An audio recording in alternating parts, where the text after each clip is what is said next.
Hey everyone, Dan at Ochoco Bushcraft. Well, if you're a fan of Esee knives, you know that over the past couple years, recent times, Esee has been doing a lot of cool new things with their handles. Recently, they came out with 3D handles for quite a few of their knives and in a wide variety of colors. I've bought an SE5 with the 3D handles and I really liked them. They have a really aggressive grip. They feel great in the hand. And of course, if you're familiar with my videos, you know that on most of my Esees, like my Hungless 2 that I got here, I have swapped out the factory handles for handles from the knife connection. But today, I'm trying something else that's new from Esee. In fact, I could be wrong, but I think that this is their newest handle. And as far as I know, it's only available on the SE4, and they call it Sawtooth. And for obvious reasons, it's supposed to kind of resemble the snout on a Sawtooth shark. And I wanted to try one of these out. You know, I don't care for the plain Esee handles. They're not comfortable in my hand, so I have swapped these out, or swapped them out. But I do like their 3D handles a lot, and so I want to try this new Sawtooth handle out on this SE4. See how it feels in my hand just doing some basic bushcraft tasks. So it comes with the standard Esee sheath that their SE4s come with. I think it's just like a hard plastic. Has the clip in the back that you can move up or down to adjust the height on your belt. Nothing fancy, but it works. And so there we go. SE4 Sawtooth handle. And so it's very grippy, for lack of a better word. All of these little teeth, they're like cutouts. And so when you hold it tight in your hand, they just sink into your hand. They give it a firm place to grip. Feels nice. I still miss the palm swell a little bit right here from my knife connection handles. And I may end up putting a set of those on here so that I can compare them, kind of maybe a little head to head. But these are pretty comfortable. Let's give you guys another good look. Nice close up there so you can see how those are cut. And as I said, my hand just folds up right around them. Nice. Well, let's see how it feels in the hand. Just kind of delimbing this fur bow a little bit. Oh, very nice.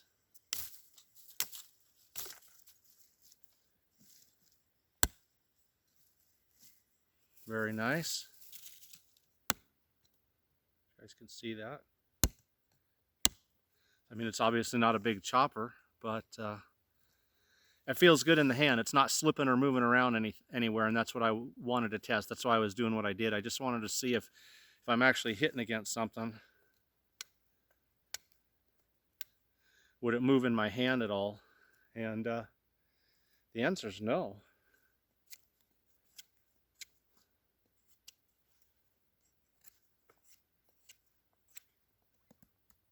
And of course, it's got the shaving sharp Esee edge on it.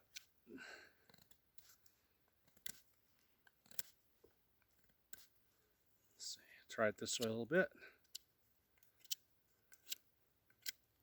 Just getting a feel. Like I said, the main thing, I know how the Esee blades performed. So this is more of a test of the handle than it is of the knife. I've used, I think, just about every Esee they've made, from the Izula on up. 3, 4, 5, 6, Hungless 2, Hungless, and some of the other ones. This is the first time I've used this Sawtooth handle. So this, like I said, it's more of a test of the handle. And I like the way that my hand sinks around those saw teeth. And it doesn't move at all. It feels good in the hand. So let's make something. Let's do a little bit of carving here and make something with it. Try it out.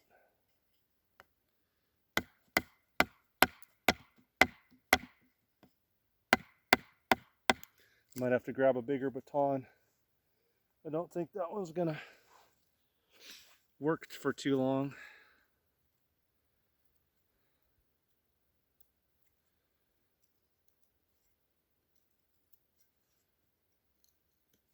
Got me a piece of willow here. Hang on, guys. I want to get a bigger baton. That little piece of wood's not going to work. Much better. All right. I want to carve me like a pot hook, I think. Well, just to try this out and see how some carving for a little while feels on my hand.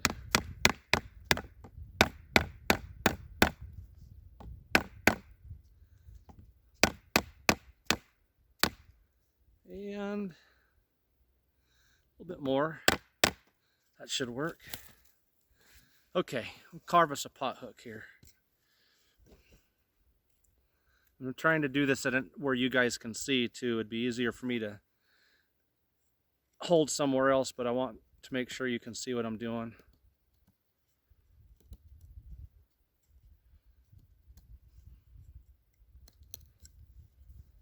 So starting out, and I'm making a 7-notch basically.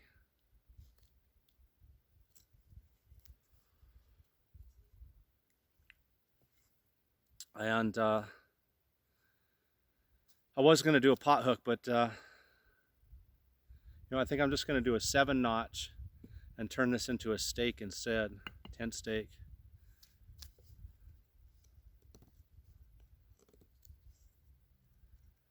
And the handles are comfortable. They're not moving around at all. And again, that's what I just wanted to see. How do they feel when I'm actually working with it for a while?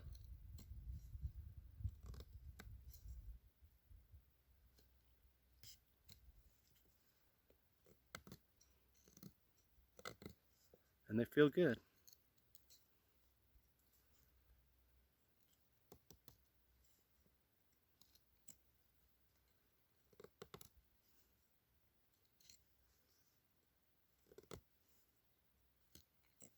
So 7-notch, I was going to make a pot hook, and because I'm actually going to throw my tarp up here in a little bit, it's pretty chilly out here, and I'm going to do a fire, and I'm planning on throwing my tarp up in case some more snow and rain comes in. I'll just go ahead and make this into a tent stake that I can actually use here in a few minutes when I put my tarp up. So that should work right there.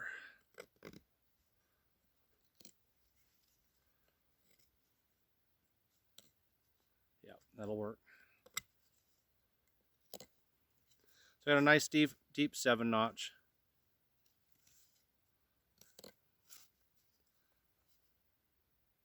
You guys can see that there.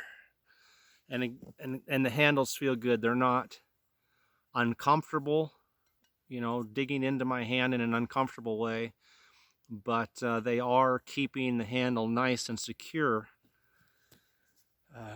so that it's not slipping. So I'm gonna kind of square off the end here so that I can hammer this down into the ground with my hatchet, and it's not going to split out on me.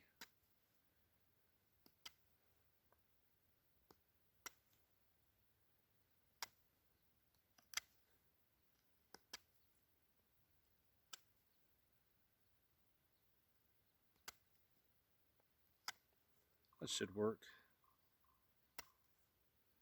So that doing something like that on the end keeps it from splitting when you hammer it. can say that whenever I've done that to an end, I've never had it split. And so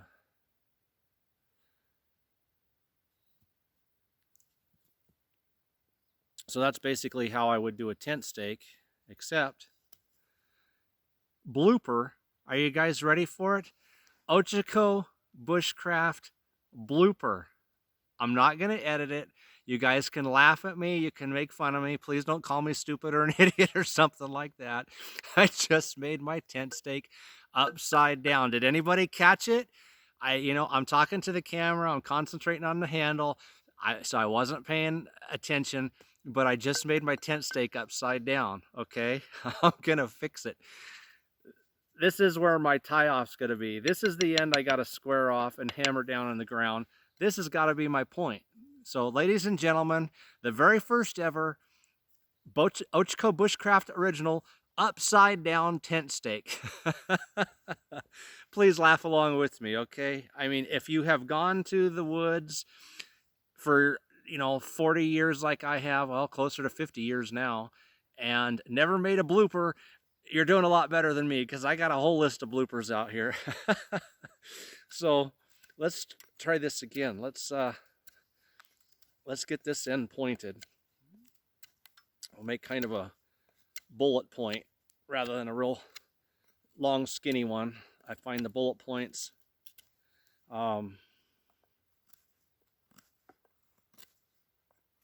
don't break, and a long skinny point will break off. The upside down tent stake. It's an Ochiko Bushcraft invention. So available for $9.99. Free postage. Nice. Well, anybody thought that I was a perfect bushcrafter? You now know better. But work this down to a point.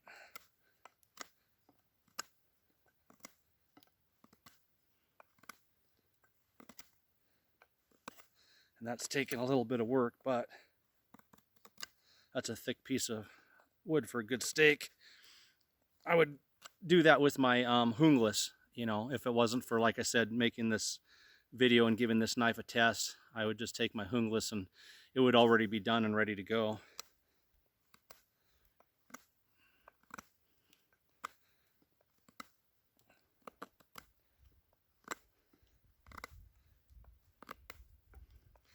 And we've almost got it here.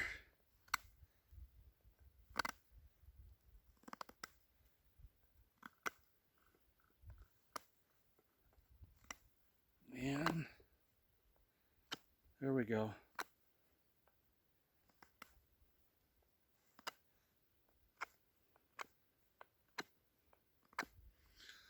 So this is what you call a bullet point. It'll hammer into the ground just fine, but it's short and fat rather than long and skinny and pointy, because if the ground is hard, those are real likely to break. And a short fat point like this is not going to break. It's going to just hammer right in.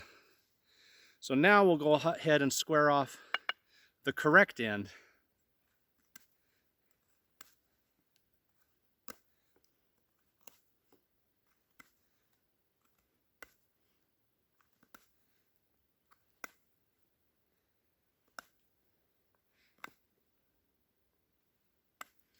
And that should work right there.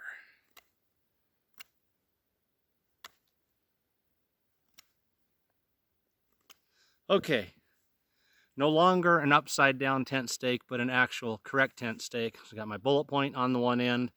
I got my 7-notch, which I'll tie some cordage around. And then I got this end squared off, so when I'm hammering it down in the ground with my hatchet, the wood's not going to split out on me. But if anybody ever wants to know what an upside down tent stake is, tell them to watch this video. All right, one last test just to see. Of course, now we're testing the blade, really, because but I got this little piece of dry wood here. I'm probably going to use to help me get my fire going here in just a few minutes. Esee is a good knife for doing small batoning work like this. Get down to the center, the nice dry center of this piece of wood. The outside's a little damp, and I need to get inside and get some dry.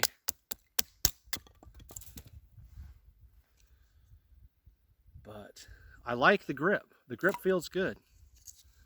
It feels nice.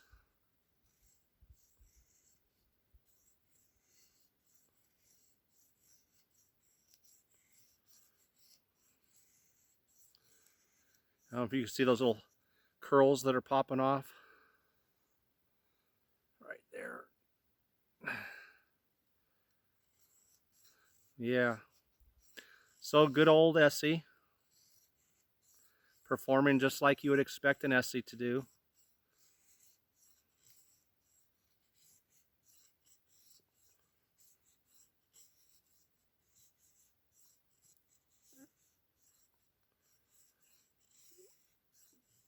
And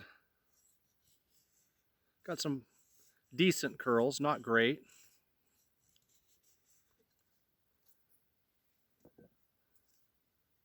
But there's some decent curls there.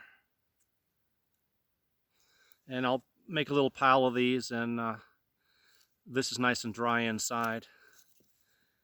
Get me a little fire going.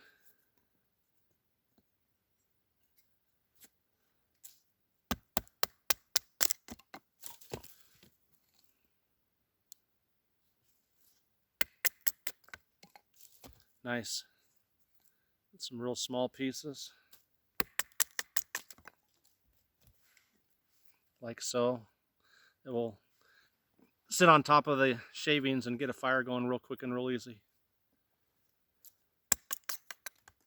Yeah, like just like that. That's what I want. Yep, perfect. So, standard Esee blade performance, and we've batoned a little bit and done a little carving. Nothing, you know, amazing, but see if you can see.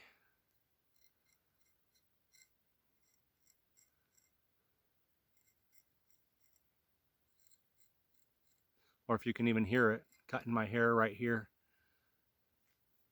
Just still shaving sharp.